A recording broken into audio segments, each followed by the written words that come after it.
Crito by Plato. Persons of the dialogue: Socrates, Crito. Scene: the prison of Socrates. "Why have you come at this hour, Crito? It must be quite early." "Yes, certainly." "What is the exact time?" "The dawn is breaking." "I wondered that the keeper of the prison would let you in." "He knows me, because I often come, Socrates. Moreover, I have done him a kindness." "And are you only just arrived?" "No, I came some time ago." "Then why did you sit and say nothing, instead of at once awakening me?"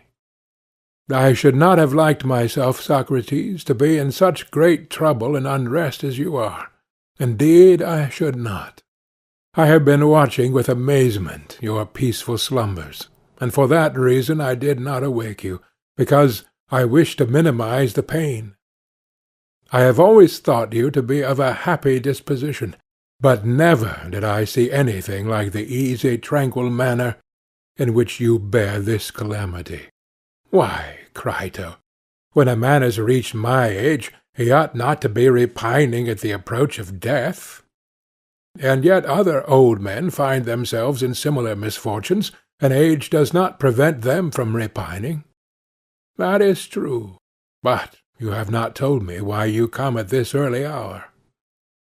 "I come to bring you a message which is sad and painful, not, as I believe, to yourself, but to all of us who are your friends, and saddest of all, to me." "What? Has the ship come from Delos, on the arrival of which I am to die?" "No, the ship has not actually arrived, but she will probably be here to-day, as persons who have come from Sunium tell me that they have left her there, and therefore to-morrow, Socrates, will be the last day of your life." "Very well, Crito. If such is the will of God, I am willing. But my belief is that there will be a delay of a day." "Why do you think so?" "I will tell you. I am to die on the day after the arrival of the ship. Yes, that is what the authorities say. But I do not think that the ship will be here until tomorrow. This I infer from a vision which I had last night, or rather only just now, when you fortunately allowed me to sleep." "And what was the nature of the vision?" "There appeared to me the likeness of a woman, fair and comely, clothed in bright raiment, who called to me and said, 'O Socrates, the third day hence to Phthia shalt thou go.' What a singular dream, Socrates!" "There can be no doubt about the meaning, Crito, I think." "Yes, the meaning is only too clear. But oh, my dear Socrates, let me entreat you once more to take my advice and escape. For if you die, I shall not only lose a friend who can never be replaced, but there is another evil. People who do not know you and me will believe that I might have saved you if I had been willing to give money, but that I did not care. Now, can there be a worse disgrace than this, that I should be thought to value money more than the life of a friend? For the many will not be persuaded that I wanted you to escape, and that you refused." "But why, my dear Crito, should we care about the opinion of the many? Good men, and they are the only persons who are worth considering, will think of these things truly as they occurred. But you see, Socrates, that the opinion of the many must be regarded, for what is now happening shows that they can do the greatest evil to any one who has lost their good opinion. I only wish it were so, Crito, and that the many could be the greatest evil. For then they would also be able to do the greatest good, and what a fine thing this would be. But in reality they can do neither, for they cannot make a man either wise or foolish, and whatever they do is the result of chance." "Well, I will not dispute with you, but please to tell me, Socrates, whether you are not acting out of regard to me and your other friends, Are you not afraid that if you escape from prison we may get into trouble with the informers for having stolen you away, and lose either the whole or a great part of our property, or that even a worse evil may happen to us? Now if you fear on our account, be at ease, for in order to save you, we ought surely to run this or even a greater risk. Be persuaded, then, and do as I say. Yes, Crito, that is one fear which you mention, but by no means the only one. Fear not. There are persons who are willing to get you out of prison at no great cost, and as for the informers, they are far from being exorbitant in their demands. A little money will satisfy them. My means, which are certainly ample, are at your service, and if you have a scruple about spending all mine, here are strangers who will give you the use of theirs, and one of them, Simmias the Theban, has brought a large sum of money for this very purpose, and Cebes and many others are prepared to spend their money in helping you to escape. I say, therefore, do not hesitate on our account, and do not say, as you did in the court, that you will have a difficulty in knowing what to do with yourself anywhere else. For men will love you in other places to which you may go, and not in Athens only. There are friends of mine in Thessaly, if you like to go to them, who will value and protect you, and no Thessalian will give you any trouble. Nor can I think that you are all justified, Socrates, in betraying your own life when you might be saved. In acting thus, you are playing into the hands of your enemies, who are hurrying on your destruction. And further, I should say that you are deserting your own children, for you might bring them up and educate them, instead of which you go away and leave them, and they will have to take their chance. And if they do not meet with the usual fate of orphans, there will be small thanks to you. No man should bring children into the world who is unwilling to persevere to the end in their nurture and education. But you appear to be choosing the easier part, not the better and manlier, which would have been more becoming in one who professes to care for virtue in all his actions, like yourself. And indeed, I am ashamed not only of you, but of us who are your friends, when I reflect that the whole business will be attributed entirely to our want of courage.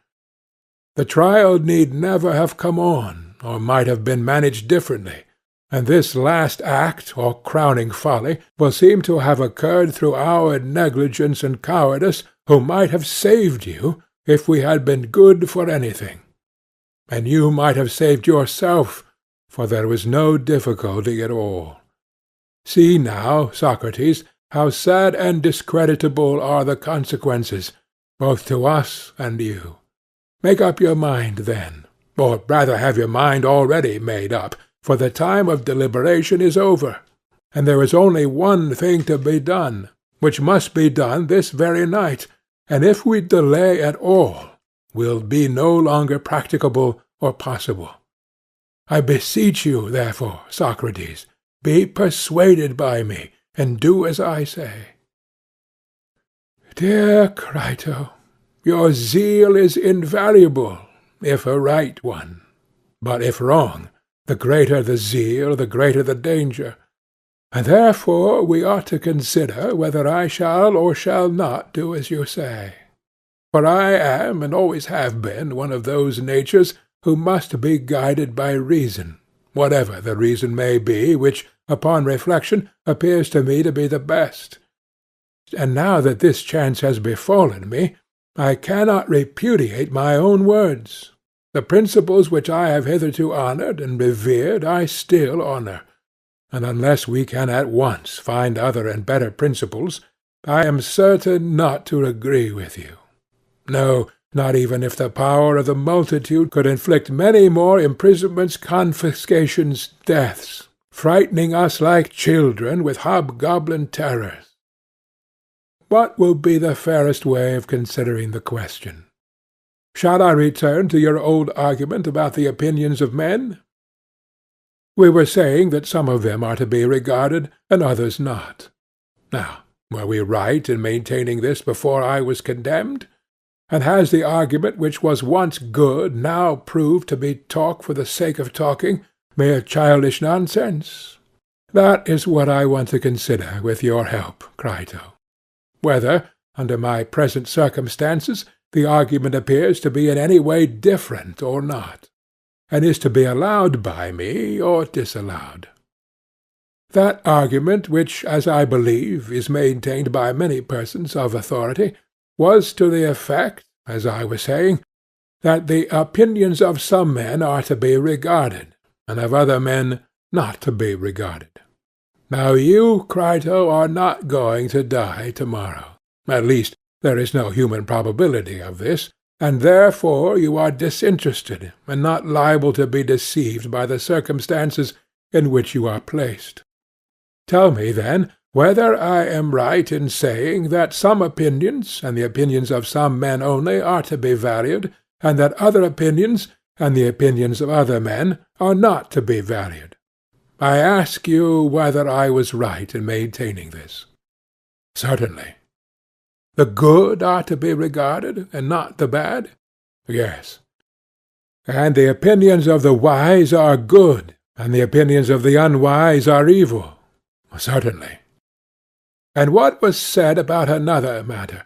Is the pupil who devotes himself to the practice of gymnastics supposed to attend to the praise and blame and opinion of every man, or of one man only, his physician or trainer, whoever he may be? Of one man only, and he ought to fear the censure and welcome the praise of that one only, and not of the many. Clearly so. And he ought to act and train and eat and drink in the way which seems good to his single master, who has understanding, rather than according to the opinion of all other men put together. True.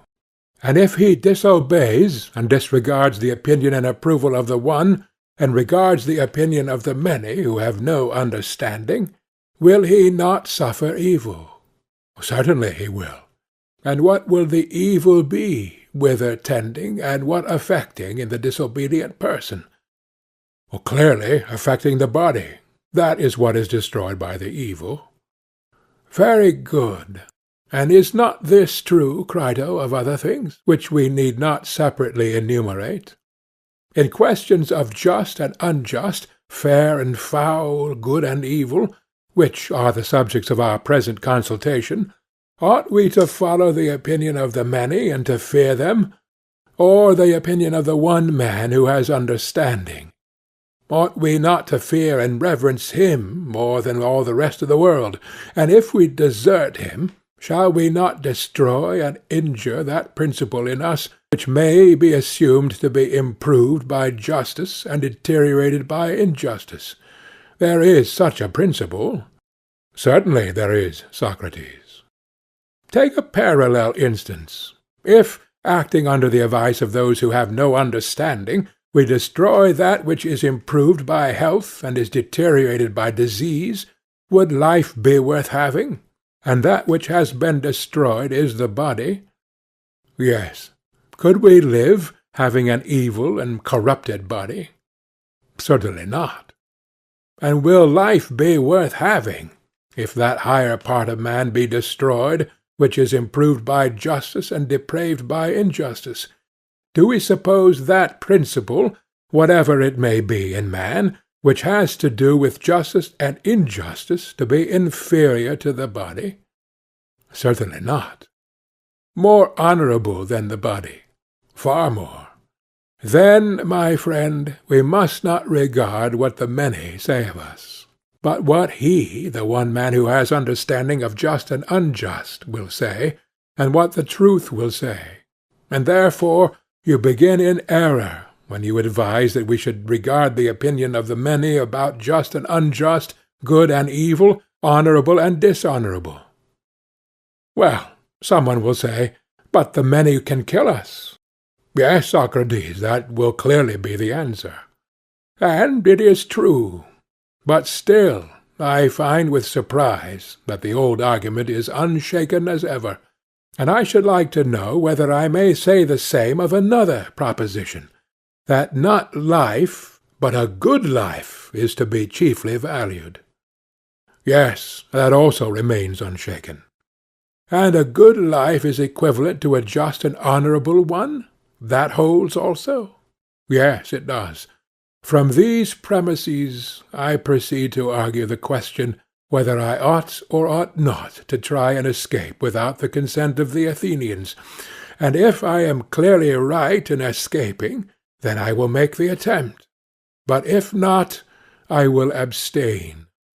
The other considerations which you mention of money and loss of character, and the duty of educating one's children, are, I fear, only the doctrines of the multitude, who would be as ready to restore people to life, if they were able, as they are to put them to death, and with as little reason.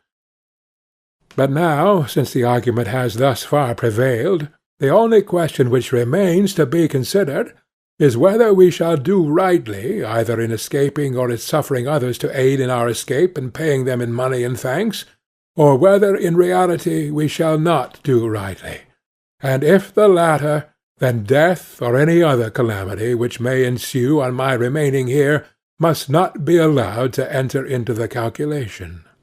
I think that you are right, Socrates. How then shall we proceed?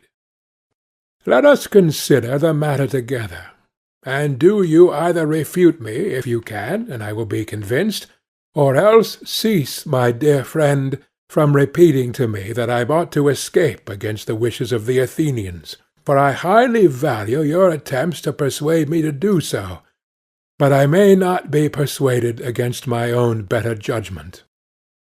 And now please to consider my first position, and try how you can best answer me. I will.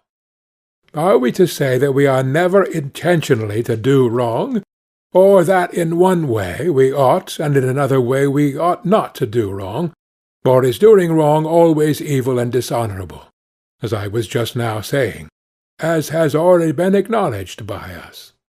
Are all our former admissions, which were made within a few days, to be thrown away? And have we, at our age, been earnestly discoursing with one another all our life long, only to discover that we are no better than children? Or, in spite of the opinion of the many, and in spite of the consequences whether better or worse, shall we insist on the truth of what was then said, that injustice is always an evil and dishonour to him who acts unjustly? Shall we say so or not? Yes. Then we must do no wrong? Certainly not.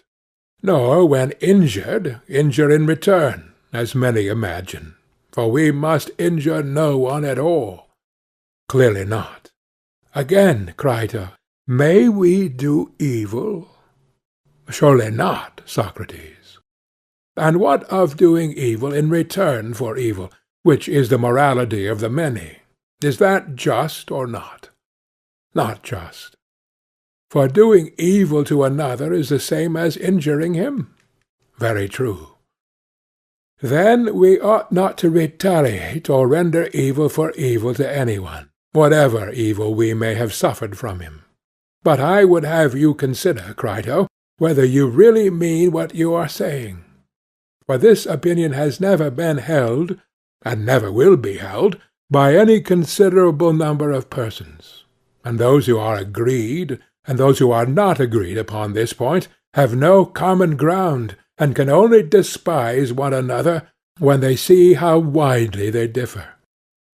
Tell me, then, whether you agree with and assent to my first principle, that neither injury nor retaliation, nor warding off evil by evil is ever right. And shall that be the premise of our argument? Or do you decline and dissent from this? For so I have ever thought, and continue to think. But if you are of another opinion, let me hear what you have to say. If, however, you remain of the same mind as formerly, I will proceed to the next step. You may proceed, for I have not changed my mind. Then I will go on to the next point, which may be put in the form of a question. Ought a man to do what he admits to be right, or ought he to betray the right? He ought to do what he thinks right. But if this is true, what is the application? In leaving the prison against the will of the Athenians, do I wrong any? Or rather, do I not wrong those whom I ought least to wrong? Do I not desert the principles which were acknowledged by us to be just? What do you say?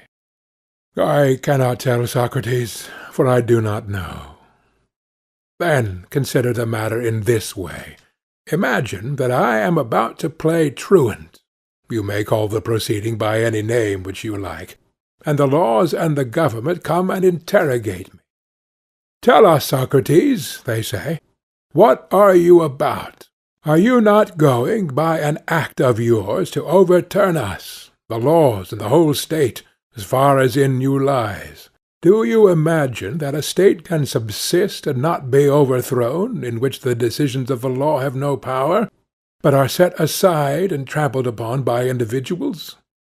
What will be your answer, Crito, to these and the like words?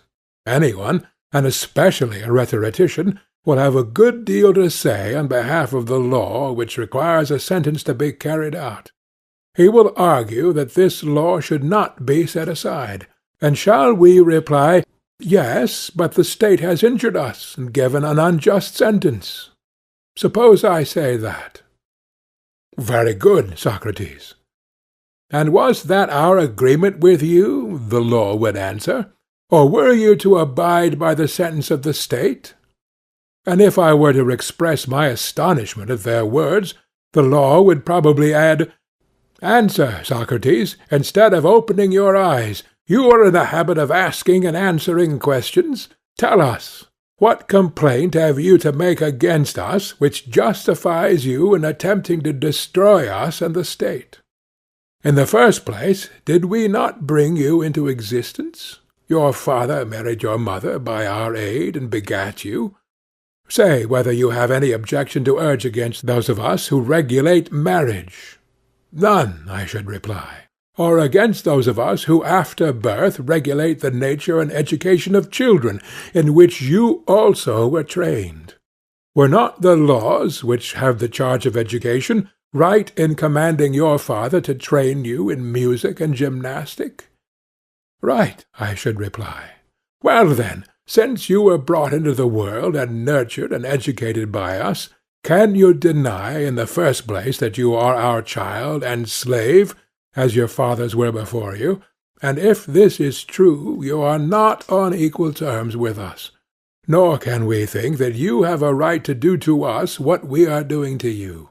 Would you have any right to strike or revile or do any other evil to your father or your master, if you had one, because you have been struck or reviled by him, or received some other evil at his hands? You would not say this. And because we think right to destroy you, do you think that you have any right to destroy us in return, and your country as far as in you lies? Will you, O professor of true virtue, pretend that you are justified in this? Has a philosopher like you failed to discover that our country is more to be valued, and higher and holier far than mother or father or any ancestor, and more to be regarded in the eyes of the gods and of men of understanding? Also to be soothed, and gently and reverently entreated when angry, even more than a father, and either to be persuaded, or if not persuaded, to be obeyed. And when we are punished by her, whether with imprisonment or stripes, the punishment is to be endured in silence. And if she lead us to wounds or death in battle, thither we follow as is right. Neither may any one yield or retreat or leave his rank, but whether in battle or in a court of law, or in any other place, he must do what his city and his country order him, or he must change their view of what is just. And if he may do no violence to his father or mother, much less may he do violence to his country. What answer shall we make to this, Crito? Do the laws speak truly, or do they not? I think that they do. Then the laws will say, Consider, Socrates, if we speak truly, that in your present attempt you are going to do us an injury. For, having brought you into the world, and nurtured and educated you, and given you and every other citizen a share in every good which we had to give, we further proclaim to any Athenian, by the liberty which we allow him, that if he does not like us when he has become of age, and has seen the ways of the city, and made our acquaintance, he may go where he pleases, and take his goods with him. None of us laws will forbid him or interfere with him. Any one who does not like us and the city, and who wants to emigrate to a colony or to another city, may go where he likes, retaining his property. But he who has experience of the manner in which we order justice and administer the state, and still remains, has entered into an implied contract that he will do as we command him. And he who disobeys us is, as we maintain, thrice wrong. First, because in disobeying us he is disobeying his parents. Secondly, because we are the authors of his education. And thirdly, because he has made an agreement with us that he will duly obey our commands, and he neither obeys them nor convinces us that our commands are unjust, and we do not rudely impose them, but give him the alternative of obeying or convincing us. That is what we offer, and he does neither. These are the sort of accusations to which, as we were saying, you, Socrates, will be exposed if you accomplish your intentions, you above all other Athenians. Suppose now I ask why I rather than anybody else? They will justly retort upon me that I above all other men have acknowledged the agreement. There is clear proof, they will say, Socrates, that we and the city were not displeasing to you. Of all Athenians, you have been the most constant resident in the city, which, as you never leave, you may be supposed to love. For you never went out of the city, either to see the games, except once when you went to the Isthmus, or to any other place, unless when you were on military service, nor did you travel as other men do. Nor had you any curiosity to know other states or their laws. Your affections did not go beyond us and our state. We were your especial favorites, and you acquiesced in our government of you. And here in this city you begat your children, which is a proof of your satisfaction. Moreover, you might, in the course of the trial, if you had liked, have fixed the penalty at banishment. The state which refuses to let you go now would have let you go then. But you pretended that you preferred death to exile, and that you were not unwilling to die.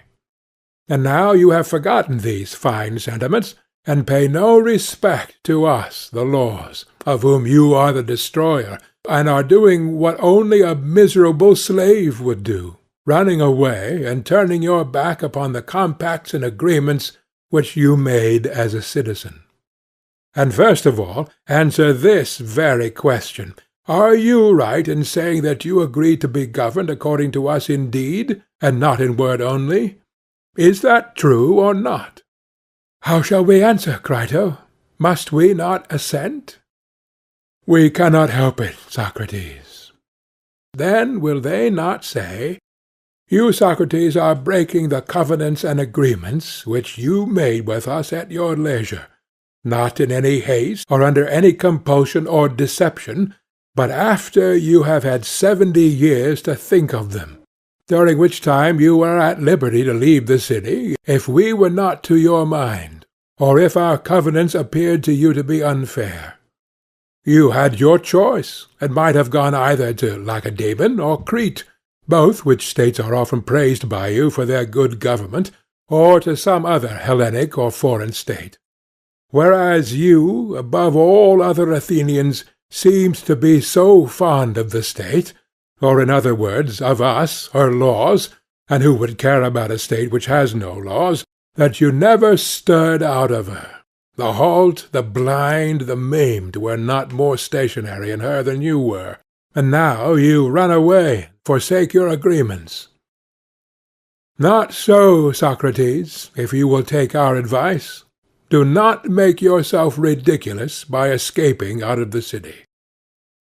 For just consider, if you transgress and err in this sort of way, what good will you do either to yourself or to your friends?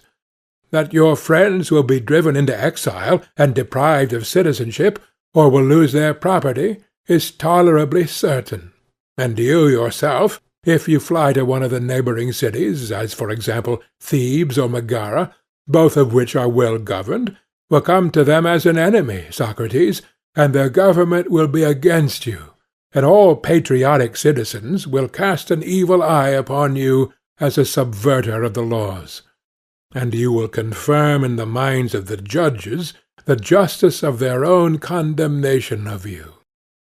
For he who is a corrupter of the laws is more than likely to be a corrupter of the young and foolish portion of mankind. Will you then flee from well-ordered cities and virtuous men? And is existence worth having on these terms? Or will you go to them without shame and talk to them, Socrates? And what will you say to them? What will you say here about virtue and justice and institutions and laws being the best things among men? Would that be decent of you? Surely not. But if you go away from well-governed states to Crito's friends in Thessaly, where there is great disorder and license, they will be charmed to hear the tale of your escape from prison, set off with ludicrous particulars of the manner in which you were wrapped in a goatskin or some other disguise, and metamorphosed as the manner is of runaways. But will there be no one to remind you that in your old age you were not ashamed to violate the most sacred laws from a miserable desire of a little more life? Perhaps not, if you keep them in a good temper, but if they are out of temper, you will hear many degrading things. You will live, but how? As the flatterer of all men, and the servant of all men, and doing what? Eating and drinking in Thessaly, having gone abroad in order that you may get a dinner. And where will be your fine sentiments about justice and virtue? Say that you wish to live for the sake of your children. You want to bring them up and educate them. Will you take them into Thessaly and deprive them of Athenian citizenship? Is this the benefit which you will confer upon them? Or are you under the impression that they will be better cared for and educated here if you are still alive, although absent from them? For your friends will take care of them. Do you fancy that if you are an inhabitant of Thessaly, they will take care of them? And if you are an inhabitant of the other world, they will not take care of them? Nay, but if they who call themselves friends are good for anything, they will. To be sure they will. Listen then, Socrates, to us who have brought you up.